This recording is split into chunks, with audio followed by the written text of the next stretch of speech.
Nessa sessão tutorial nós vamos falar um pouco sobre as estruturas de armazenamento em Java, que são as coleções ou collections. Então nós já havíamos visto em C, os vetores. Os vetores permitem que vocês guardem em diversas posições de memória informações do mesmo tipo. Por exemplo, a gente podia ter um vetor de inteiro de 20 posições, nós poderíamos gravar nesse vetor 20 números inteiros diferentes. E acessaríamos isso através de uma determinada posição. Se quiséssemos a 10ª posição, a gente usava o número 9, porque começava em 0, e assim a gente acessava diretamente aquele valor. Só que isso é um pouco limitado, porque quando você define um vetor, você tem que dizer qual o tamanho do mesmo. Então, se você quiser amanhã botar mais, digamos assim, mais posições nesse vetor, você teria que criar um novo vetor com um tamanho diferente e depois copiar todas as informações do antigo vetor para esse novo vetor. Para solucionar esse tipo de coisa, Java criou uma API, que é chamada API Collection, que tem uma característica bastante interessante, que é permitir você criar estruturas, tá certo? Que você possa acrescentar novas informações, novos dados, à medida que você vai necessitando. Tá? Então, essa API chamada Collection tem uma interface chamada Collection, certo? Que é a interface pai de todas essas estruturas de armazenamento. E nós temos três principais formas de armazenagem, também interfaces, tá certo? Que é a list, set e o map. As três são diferentes, tá? Servem para a mesma coisa, professor Thiago? Não. E sim. Serve para a mesma coisa no momento em que você as utiliza para armazenar novas informações à medida que você precisa, ou seja, você cria um novo objeto e adiciona nessa coleção. Mas elas não são a mesma coisa porque cada uma tem uma particularidade que a transforma em uma coisa completamente diferente. Por exemplo, quando você tem um list, significa que você quer guardar objetos, tá certo? E quer acessar utilizando a posição que aquele objeto foi inserido. Isso lembra muito o vetor. Então, por exemplo, se você adiciona uma informação no list, quando você for buscar essa informação, você pode buscar pela posição. Então, se você colocou 10 objetos, se você quer o quarto objeto dessa coleção, você pede o número 3 e ele vai retornar para você, da mesma forma como você utilizaria, por exemplo, um vetor em C. Já o set não. Set ela tem uma característica. A ordem que você coloca a informação na coleção, tá certo? Não é importante, você vai perder. A única coisa que ele vai fazer é, se você colocar dois objetos idênticos, tá? Ele vai manter apenas um deles. Tá? Se você inserir 10 objetos iguais, ele vai apenas manter nessa coleção um deles. Tá? Então ele não permite duplicação. O list permite duplicação porque ele não quer nem saber que objeto é aquele. Ele só quer guardar a posição que você colocou. Então se você colocar 10 objetos iguais no list, para ele é indiferente. Se você pedir a posição 1, não importa se ele é igual à posição 10, por exemplo. Já o mapa, o map, ele indexa por uma chave valor. O map nem sempre a gente está acostumado a trabalhar, tá? Mas essas três são muito comuns na API Collection. O map ele funciona da seguinte forma. Vamos dizer que você está trabalhando no seu projeto e você quer guardar parâmetros do sistema. Por exemplo, você quer guardar o e-mail do seu sistema para quando o usuário quiser mandar um e-mail para o administrador, tá? Ele vai ter essa informação. Por exemplo, você cria um Fale Conosco no seu site e quando você clica em Fale Conosco, ele envia diretamente para um determinado e-mail. Que e-mail é esse? Você pode criar uma chave chamada e-mail Fale Conosco. E no valor desse e-mail Fale Conosco, você vai colocar um e-mail administração@meusite.com.br. Quando você for querer saber essa informação desse e-mail de administração, você vai pedir a chave e-mail Fale Conosco. E o MAP automaticamente vai retornar o e-mail que você cadastrou. Isso vai ficar um pouco mais fácil na hora que eu for explicar na prática o MAP, tá certo? Hoje eu vou me basear mais na parte de list e vou tentar chegar no set. Se não chegarmos no set, na próxima sessão tutorial nós vamos fazer isso, tá certo? Existe várias implementações dessas interfaces. Aqui eu vou falar rapidamente para vocês quais são as mais utilizadas. Para o list, o mais comum de você trabalhar é o array list, tá certo? É a mais simples de todas, tá? E ela tem a característica que eu avisei para vocês. Você cria um array list e ele vai trabalhar pelo posicionamento, tá certo? O hash set é um tipo de set bastante interessante que ele vai, como é que eu posso dizer, pegar o objeto, utilizar uma coisa chamada hash MD5, tá certo? Ele vai gerar, que é o que significa esse hash? Ele vai pegar, vai gerar um número, que é uma chave, tá certo? Essa chave é única para cada objeto, tá certo? É assim que ele sabe se o objeto é igual ou não ao outro, tá certo?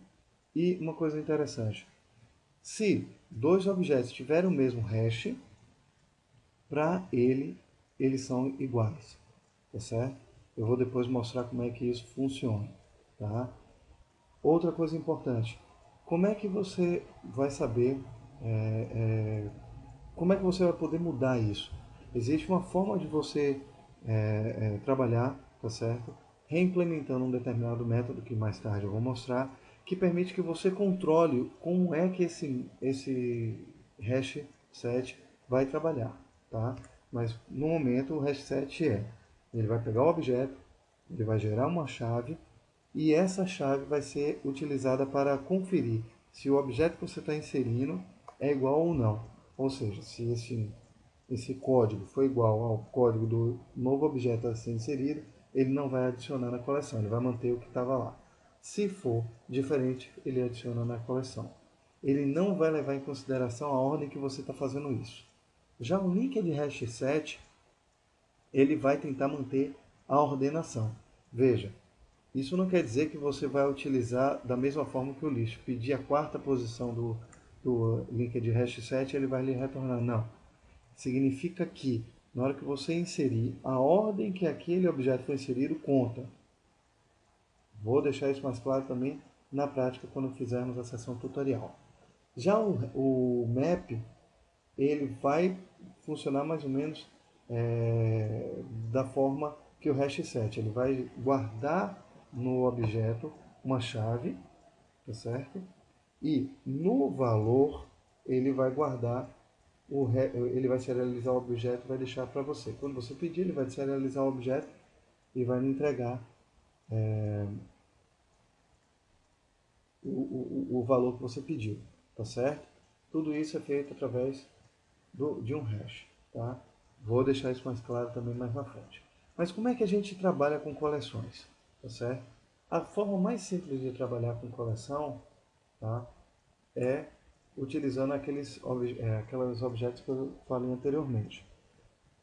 Como todo mundo herda de collection, você pode ver aqui que eu criei uma coleção do tipo collection, que é do tipo array list. Mas existe uma característica nova que vocês ainda não viram, tá?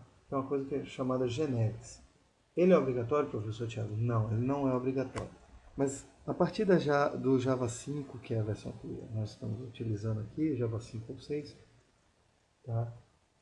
Você pode utilizar generics. Significa o quê? Que quando você cria uma coleção, ela é do tipo, ou seja, ela vai guardar internamente apenas o tipo pessoa, mas nenhum outro tipo de objeto. Se você tentar botar um objeto do tipo carro dentro de uma coleção pessoa que você declarou, ele vai dar erro. de Class Cast Exception, tá certo? Então, é importante que vocês tenham isso em mente. Você é obrigado a colocar o tipo da coleção? Não, não é. Se você não colocar o tipo, para você pode jogar qualquer tipo de objeto lá dentro. Isso não é interessante, tá certo? Por quê?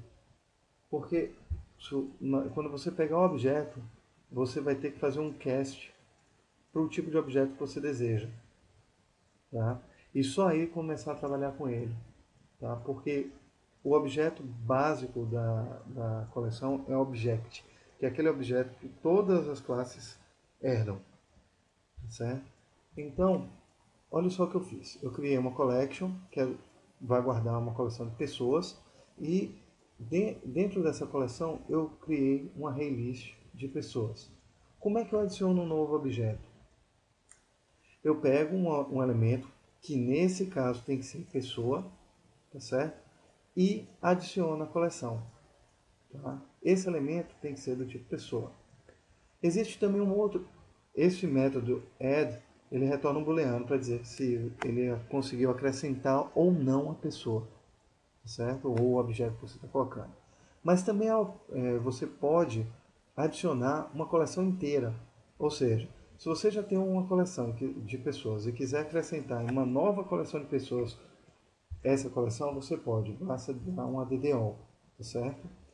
Para você remover um elemento de uma coleção, basta você utilizar o método remove, tá certo? E passar o elemento que você quer remover. Quando você está trabalhando com a array list, você pode dar um remove e passar o índice que você quer remover, ou seja, qual é a posição que você quer remover. Vamos fazer isso na sessão tutorial, tá certo? Ou você pode pegar uma coleção inteira e mandar remover da coleção que você tem. Por exemplo, eu tenho coleção de pessoas 1 e coleção de pessoas 2. A coleção de pessoa 1 é menor que a coleção de pessoas 2, tá certo? Você pode pegar a coleção de pessoas 2 e adicionar 1 e depois mandar remover a coleção 2 novamente. Ou seja, ele vai voltar a ser a coleção de pessoas 1, tá certo? Isso transparente para você, você não precisa ficar se preocupando. Esses métodos já tratam isso automaticamente. Mas você também pode perguntar se um determinado elemento, tá certo, está contido dentro da sua coleção, ou se um conjunto de elementos está contido na sua coleção. Todos esses métodos que eu estou falando retornam um booleano para dizer se sim ou não. Existe também um método chamado isEmpty, que pergunta se existe algum elemento dentro da coleção. Se existir, ele vai retornar false. Se não existir, ele vai retornar true, dizendo que a coleção está vazia. E existe um outro método chamado clear, tá certo? Esse método clear pega e zera a sua coleção. Ele transforma isso em uma coleção vazia. Existe também um conceito chamado iterator, que nós vamos utilizar para fazer o loop sobre essa coleção, tá certo? O iterator nada mais é do que uma forma de você pegar a coleção e percorrer essa coleção do primeiro elemento até o último elemento, tá certo? Quando é array list, você pode usar o for. Quando não é array list, tá? Você vai ter que utilizar algo baseado no iterator.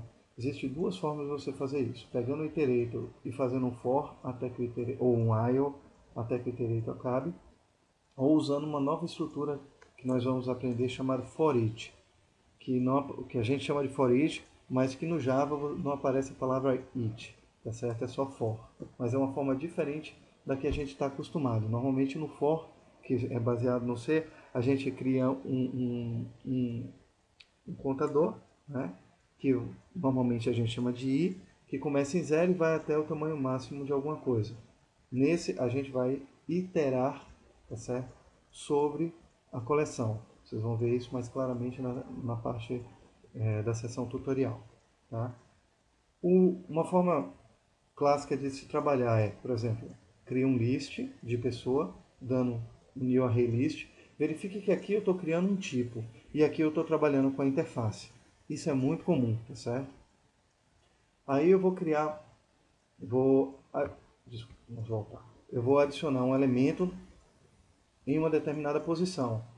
O list, ele trabalha com posição, ou seja, adiciona na posição 0 o elemento pessoa X, o meu objeto pessoa que eu criei X. Adicione a partir do index X, digamos 2, a coleção que eu estou passando como parâmetro. Remova dessa lista, tá certo? O índice 0. Ele vai lá e vai remover. Vai ser, o índice 1 vai passar a ser o índice 0. Ele faz isso automático para você. Tá? Pegue o índice 2 ou 3, por exemplo, e jogue no objeto P que eu estou criando. Ele faz isso para você. Descubra qual é o índice, ou seja, qual é a posição dentro da minha coleção em que um determinado elemento está. Certo? Como a lista, você pode ter vários elementos, vários objetos do mesmo, vários objetos iguais, eu posso pegar a primeira posição, que é o index of, ele retorna o primeiro índice em que aquele objeto ocorre, ou eu posso pegar, por exemplo, a última, o último index onde aquele objeto é encontrado. Ou seja, se o objeto pessoa, que se chama João, está na posição 1, 2 e 4, esse last index vai retornar a posição 4, tá certo? Lembrando, começa em 0, então a posição 4 é 3, certo? Todos esses métodos aqui são do collection, da classe PyCollection, ou seja, não são exclusivos do ArrayList, tirando, obviamente, o get, tá certo? Que é exclusivo, e o indexOf e o last indexOf, que são do ArrayList. Mas o remove, add all, remove all e o add, tá certo? São gerais. Tá? Já o set, eu trabalho da seguinte forma. Eu trabalho interface pessoa, tá certo? Ou interface set, vai guardar um conjunto de pessoas, tá certo? E dentro dessa interface eu vou estar trabalhando com o objeto hashset, também de pessoa. Verifique que eles têm o método add, add all, remove, remove all, como todos os outros que herdam de collection. Só que ele tem outros métodos, chamado contains, contains all, certo? Aqui eu não coloquei o exempt e o clear, mas ele possui também. Já que eu estou trabalhando com clear, ele vai zerar a coleção, e empty ele vai verificar se tem alguma coisa ali dentro ou não. Já o contains all, tá? Ele vai retornar true ou false se existe esse objeto aqui dentro da sua coleção, existem esses objetos dentro dessa coleção, isso só acontece para o set, certo? Se existir, ele vai retornar para você, ó, existe. Aí você vai trabalhar com iterate. Tá? Já o map, olha só como é diferente. Tá? O map, ele precisa de duas coisas. Ele precisa de uma chave, tá certo? E de um valor. Ah, professor, precisa ser obrigatoriamente integer? Não, pode ser qualquer, a chave pode ser qualquer objeto. Pode ser string, pode ser integer, pode ser object, se você quiser. Pode ser float, pode ser double, tá certo? Pode ser um tipo primitivo. Vamos tentar isso na sessão tutorial e vamos ver o que é que acontece. Tá? Mas de uma forma ou de outra, a gente trabalha da seguinte forma: trabalha com coleção, ou com a interface, dá um new alguma coisa. No nosso caso, hashmap, que é o mais comum. E percebam que os generics, da forma que você joga aqui, tem que ser exatamente igual à forma que você trabalha aqui. Se aqui você colocar string string, você não pode criar um hashmap de string string. Vai dar erro. Não se preocupe com o compilador, ou que a IDE vai mostrar isso para você. E não vai deixar compilar. O compilador vai reclamar o erro. Mas integer, então eu vou trabalhar com integer aqui também. O map, ele não tem o contains apenas. Ele tem o contains key. Tá? Então se eu usar o integer, por exemplo, 1, ele vai perguntar, existe a chave 1? Se tiver, ele vai retornar true. Mas como é que eu coloco alguma coisa nessa coleção? Verifiquem que aqui eu estou trabalhando com add e add all. E aqui também eu estou trabalhando com add e add all. Já o map ele não trabalha com add e add all. Ele trabalha com put, chave e valor, tá certo? Então, quando você trabalha, por exemplo, contém keys ou contém value, tá certo? Ele vai partir do pressuposto que se você está perguntando contém keys, ele vai olhar se o que você passou aqui está nessa primeira posição, na chave.